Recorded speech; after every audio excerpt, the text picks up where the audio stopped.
Okay, good morning. It's April 14th, 2022. I just did an unboxing video here, unwrapped it and everything, almost got done. And the dog, my tail, old man dog, he just kind of ruined the video, jumping around suddenly. I guess he heard a possum or something outside. So my wife started yelling at me to get the dog, put him outside. She's trying to sleep. And because I was just ignoring him. And but he was barking in the part of the house where she's sleeping, so she wasn't very happy. So we're going to do it one more time. The cellophane have already taken off, but we're looking at Undaunted Normandy, and this is a game that was done by David Thompson and Trevor Benjamin. And I haven't talked about this game or even played this game just because I think I was poisoned on this game early. I have all of them. I bought this one, and I bought this one, and I just, when that one came out, I just recently got this one. And the price on these things were only $25 a piece. This is reinforcements, which I'll be getting to pretty soon. The prices on these things were just, when I got them, including reinforcements, were just about $25 a piece. I think reinforcements, which I received yesterday in the mail, that's $25 on Amazon now, I do believe. So, but I think I was poisoned on these games because a lot of non-war gamers were saying, these were war games that how war games should be, and heavy war games, the traditional hex encounter, and you go war games. Those games are just unplayable. Nobody wants those.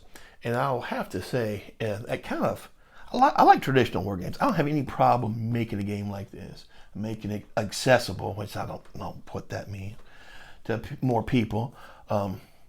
I guess making it easier entryway. But I like traditional war games. And once somebody kind of said, it poisoned me against that when I heard that a few times. And it wouldn't have been fair for me to do an unboxing and a review in any way, shape, or form on a series that I had been poisoned on. But I had been. So I held off to it. It's kind of like the same way that when we're talking about the second battle or second siege of Fallujah, whichever you would like to call it. There's personal feelings involved there. I can't really look at a game objectively. And it was kind of like this too. I couldn't look at it objectively. Now, for Fallujah, I still don't think I still can, but for this, I think enough time's passed that I can look at it objectively and talk about it without any poison or venom. All right, so we're going to look at the Undaunted Normandy. In June 1944, the D-Day landings, the Allies have seized a foothold on the beaches of Normandy. Now you must lead your troops as you push deeper into France and drive back the German forces. You will face intense resistance, machine gun fire, and mortar bombardment. But a great commander can turn even the bleakest situation to their advantage. Take charge amidst the chaos of the battle. Hold fast in the face of the opposition and remain undaunted. All right. So it says it's, so pretty. Let me say this: the box is put together really well. Production quality is done really well. People laugh when I talk about a box, but man, I'm telling you, a box that holds up means a lot to me. Look at that. You could use that box lid as a dash tire. You could do it for the next year straight and it wouldn't tear up that lid. That's how put together it is. I love that. All right. So it's Osprey Publishing, which is always liked Osprey games and Osprey Publishing in general. The Lost Expedition, Game of Survival in the Amazon. That should be fun. I like Get Lost in the Wood games.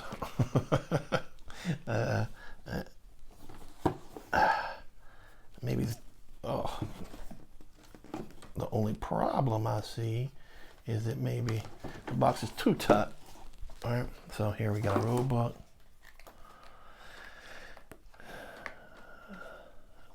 $23-page rule book.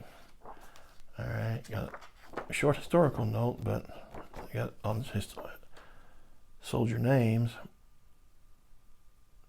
All right, cool. Undaunted Normandy. It's a scenario book, so it looks like we're going to have both full color glossy, if that means anything to you. 12 scenarios. Okay, cool. And now let's look at the counters. These counters, I do like the counters. There's American counters, right? Double-sided, easy punch, beautiful, beautiful production of counters. German counters there.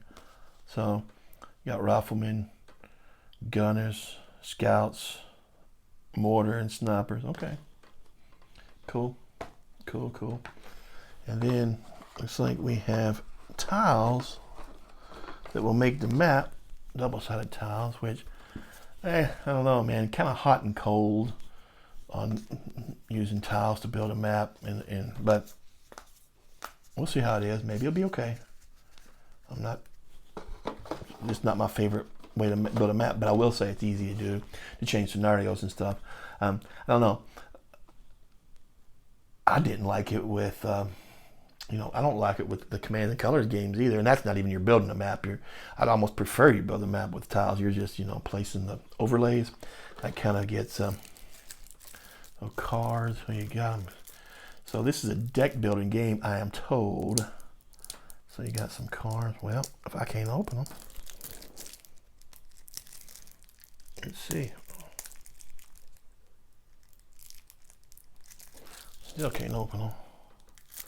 I want to at least talk about the card quality. Yeah, quality of the cellophane's good. I know that. So here we go. All right.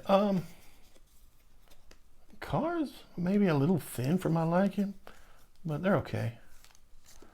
You got platoon sergeant, platoon guide, sniper, mortar, rifleman, same guy your counters are. Okay.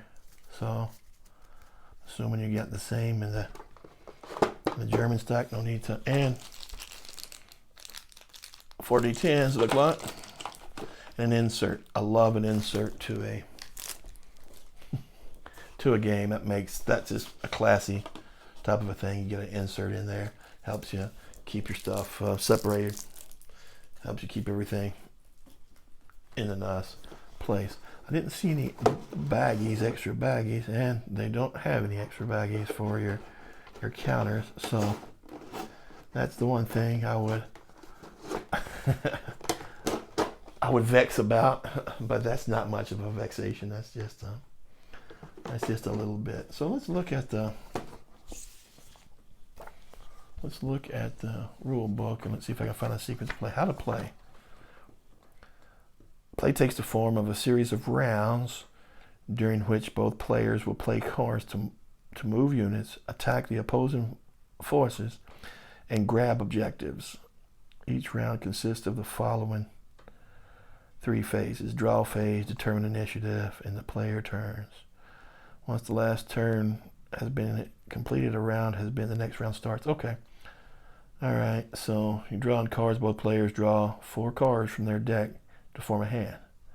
Okay, so you're drawing here. Whenever you need to draw a card and your card deck is empty, shuffle your discard pile into a deck. Never shuffle cards in your hand to play in your play area into a deck. Okay. Determine initiative. Both players secretly select 1 card from their hand and reveal it simultaneously. The player who selected the card with the highest initiative takes the initiative marker. The player will perform actions first that round. In the case of a tie, a player who has the initiative marker keeps the initiative. Both players discard their chosen card. I do like that mechanic too, who gets initiative. Yeah, that's not a bad mechanic. I don't mind it. Player turns. The player with the initiative marker plays cards from their hand, one at a time, into the play area in front of them. Once they have no more cards in their hand they can play or wish to play, their turn ends. All cards left in their hand and all cards in the play area are moved into the player's discard pile. The player without the initiative then takes their turn. Okay. You cannot save cards in your hand for future rounds. Each card played can be used to do one of the following: card action, which would be choose one of the listed actions and perform it in full, or hunker down, return the card to your supply. Okay, all right, that's kind of an interesting mechanic for a deck building game. It does seem like it's somewhat of a deck builder. Fog of War. Okay, that's some of the cards. Cool. All right, so. All right, that's the unboxing of Undaunted Normandy. Like I said, it's been long enough to where I'm not gonna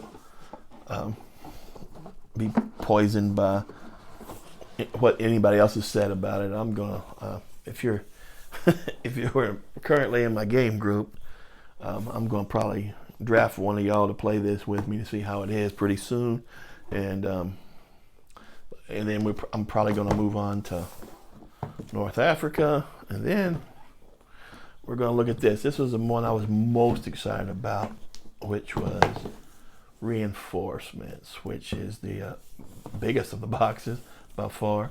But you got the solitaire mode with by David Tercey, who done a couple of games I enjoy, Days of Ire, Budapest, and Knots of Fire.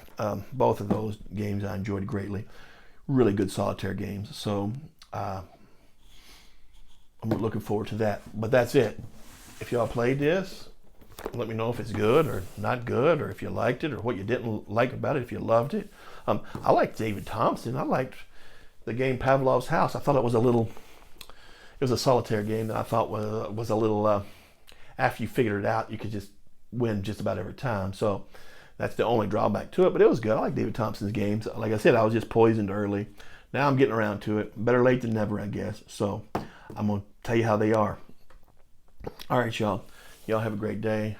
Be careful out there. Stay safe. It's springtime, so get out and have some fun. Have some fun in the sun. Get some ice cream cones. I'll talk to you soon. Bye-bye.